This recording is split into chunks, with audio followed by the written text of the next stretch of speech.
Elaborar um projeto de pesquisa pode parecer para muitos uma tarefa difícil. Mas e elaborar um projeto de pesquisa digno de um financiamento internacional? Mais difícil ainda, não é mesmo? Não para o nosso convidado de hoje, aqui no Fala Tuiuti.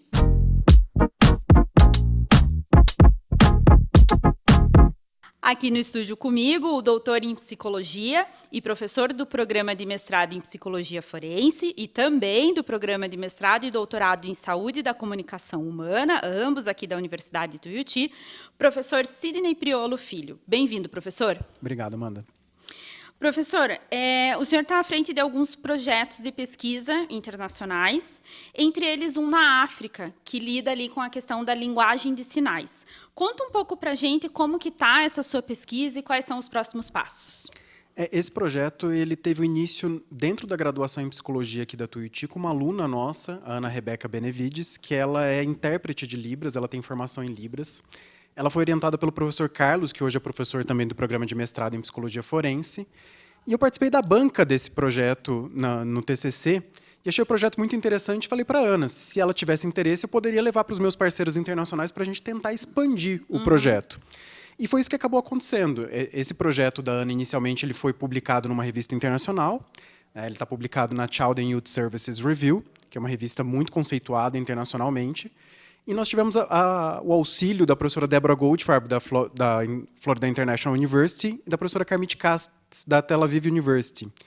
Isso levou a gente para vários congressos internacionais, esse trabalho publicado, e num desses congressos, esse trabalho chamou a atenção de um conselho de financiamento de pesquisas do governo do Canadá, que nos convidou a submeter o projeto, e desde então nós temos esse financiamento, que tem uma duração de 3 anos. Nós acabamos de ser renovados para o 3º ano do financiamento, que tem como ideia levar um protocolo de entrevista forense, tanto para linguagem oral quanto na língua de sinais, e também numa língua local que chama Xangana, para Moçambique. Então, nós estamos no meio do processo de terminar essas traduções, e agora, em março, eu, a Ana e o Renan, que também é um aluno do mestrado nosso, nós 3 vamos para Moçambique para executar o treinamento aí para mais ou menos 400 profissionais lá na cidade de Maputo. Muito legal. Como eu mencionei na abertura desse episódio, o professor é do mestrado em psicologia forense e agora também atuando no programa de mestrado e doutorado em saúde da comunicação humana. Como que são as pesquisas na área da fonoaudiologia e da saúde da comunicação humana? As pesquisas, muitas vezes, elas coincidem, porque nós estamos falando, muitas vezes, de condições de adversidade e vulnerabilidades e resiliência, que são temas frequentes no meu trabalho. Então, por exemplo, nesse momento, nós temos um projeto que nós vamos comparar famílias de crianças que têm fenda no palato com famílias que não têm essa situação de saúde com as suas crianças, em relação à resiliência, em relação aos recursos sociais, em relação ao apoio da comunidade, para tentar identificar problemas que essas famílias enfrentam e tentar estabelecer protocolos que sejam mais efetivos para que elas se sintam acolhidas dentro dos serviços. Então, quando você olha para as pesquisas dentro da área de fonoaudiologia, você tem a própria comunicação em si, que é um tipo de trabalho, por exemplo, que nós fazemos em relação a como que as crianças respondem, como que elas elaboram perguntas, como que elas elaboram pensamentos, mas também olhando para variáveis psicológicas em contextos de adversidade e vulnerabilidade. Então, nós temos esses 2 caminhos de projeto.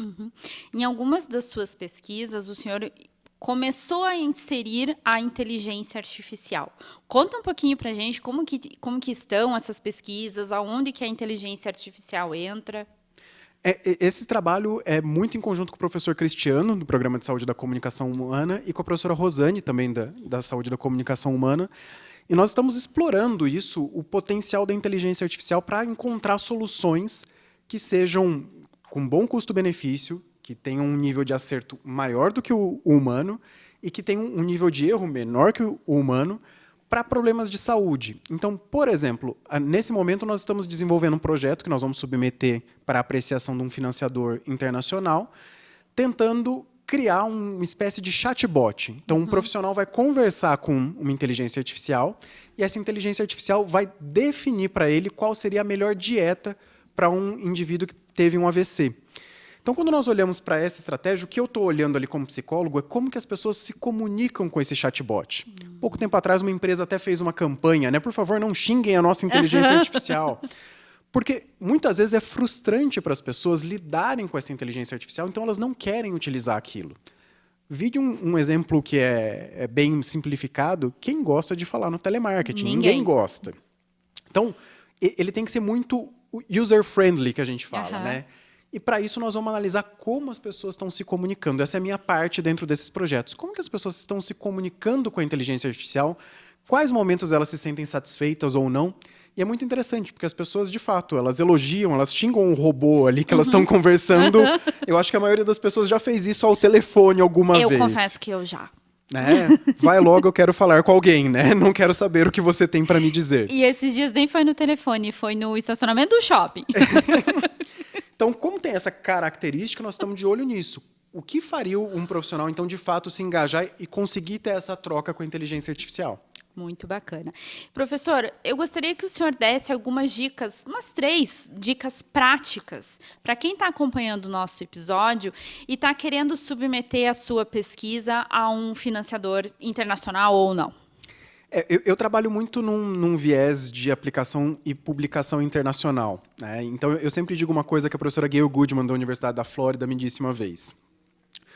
Me responda em uma frase o que você quer descobrir. Isso precisa estar muito claro para quem vai escrever o projeto. O que eu quero descobrir?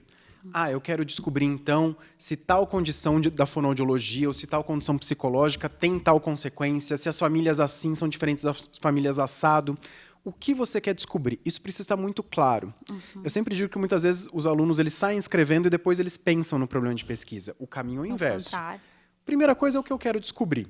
A segunda coisa, isso é uma coisa que a minha orientadora de mestrado e doutorado sempre dizia, seja direto. Muitas vezes as pessoas têm uma impressão de que elas têm que escrever muito. Não que você não tenha que ser denso, não que você não tenha que ser profundo.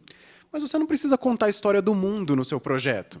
Olha só, quando os homens desenvolveram das cavernas, desenvolveram os primeiros signos. Não é isso que nós precisamos saber.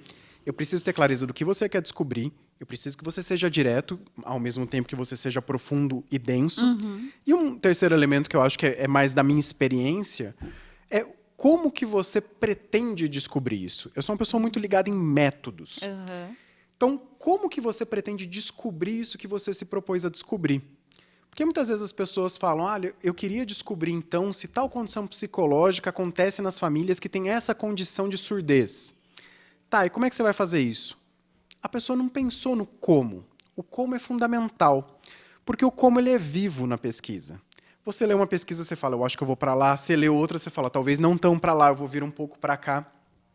Porque a maioria do conhecimento científico ele é publicado em países que nós chamamos de WIRD. São países ocidentais, com alto nível de escolarização, industrializados, ricos e democráticos. A nossa condição no Brasil não é a mesma desses países. Então, você precisa ler essas pesquisas com um toque de realidade. Tá, mas isso funcionaria no Brasil? Então, uma pessoa que fala, olha, eu gostaria muito de descobrir tal consequência de violência nas crianças que têm alguma deficiência auditiva. Mas você está comparando isso com a Finlândia, você vai se frustrar com a sua pesquisa. Eu quero fazer a mesma coisa que a Noruega fez. Você tem que entender um pouco da sua realidade para, de fato, ter uma pesquisa que responda a um problema e que dê uma solução para a nossa realidade. Eu acho que esses 3 passos são os fundamentais. Quando eu avalio um projeto, são essas 3 coisas que me chamam a atenção. Perfeito, professor. Nossa, coçou o bichinho da pesquisa aqui em mim agora. Ficaria horas conversando aqui, mas a gente já está caminhando para o final desse episódio. As inscrições dos nossos programas de mestrado e doutorado estão com as inscrições abertas e eu gostaria que o senhor deixasse, então, uma mensagem para quem está acompanhando esse episódio, se interessou pelo programa, que vem estudar aqui com a gente. Eu acho que se você tem vontade... Eu falo que tem 2 tipos de alunos que a gente recebe. Um que tem vontade de conhecer. Olha, eu me formei, e eu acho que com o que eu me formei não é o suficiente para eu ser um excelente profissional. E essa sensação muitas pessoas têm. E nós temos uns alunos que falam, eles já estão no mercado há um certo tempo, e eles veem que o que eles sabem não é suficiente para alterar a realidade do jeito que eles gostariam.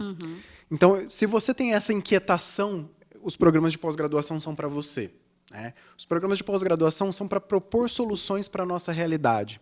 Então, se você é uma pessoa que não está satisfeita do jeito que as coisas andam na sua área, se você não está satisfeito com como as coisas são resolvidas e gostaria de saber mais sobre os temas, Pós-graduação é se aprofundar, de fato, num tema e tentar achar soluções que caibam no nosso contexto.